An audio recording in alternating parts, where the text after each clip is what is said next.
All right, turning now to that big night at the RNC and former President Trump's first speech since Saturday's attempt on his life. Accepting his party's nomination, he spoke of unity while also repeating the attacks and false claims that have helped divide this country. Tony is in Milwaukee, where he has been leading our coverage. Tony, good morning. Good morning, Nate. You laid it out pretty well there. His voice was softer, his ear was still bandaged, and he promised to be president for all of America. But after Donald Trump detailed in sober tones Saturday's attempted assassination and said the division and discord must be healed, Donald Trump returned to being Donald Trump. He returned to form. And by the time he finished, after midnight Eastern time, he'd called a former House Speaker crazy, re-upped false claims of cheating last election, and accused Joe Biden of destroying America. So for more on this, I'm joined by Ed O'Keefe, who was on the floor with me to the balloon-filled Ed. Yeah. Good morning to you. Good to see you. Look, there was that talk of unity, but perhaps most strikingly, the president spent much of the address recounting his harrowing brush with death. I'm not supposed to be here tonight. Not supposed to be here. Yes, you are. Yes, you are. The longest acceptance speech in convention history began with a dramatic recounting of the assassination attempt.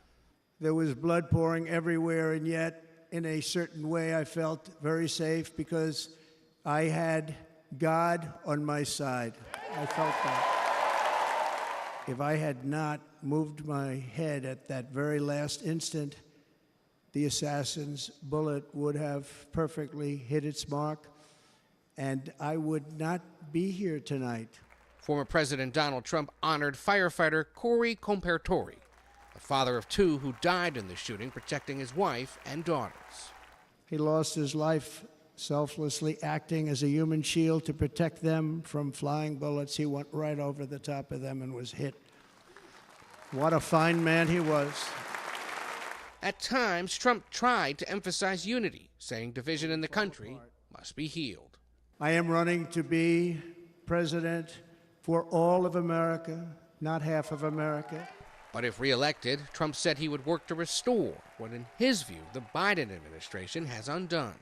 With proper leadership, every disaster we are now enduring will be fixed, and it will be fixed very, very quickly. Former First Lady Melania Trump made her first appearance of the week last night to watch her husband accept the nomination, as did Trump's oldest daughter, Ivanka Trump, and her husband, Jared Kushner. The evening at times resembled a pro wrestling tournament, less a traditional campaign rally. When they took a shot at my hero, and they tried to kill the next president of the United States, enough was enough. And I said, let Trumpomania run wild, brother.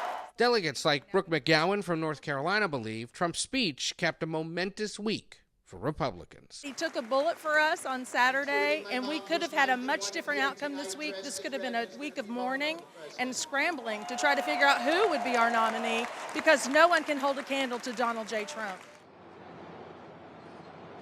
In response to the speech, the Biden campaign noted former President Trump never made any mention of issues like access to abortion services or his support for January 6 rioters, and they said the choice for voters now has never been more clear.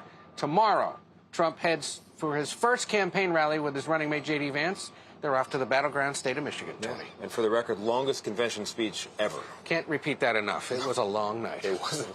Get some sleep, Ed. Thank you too. very much.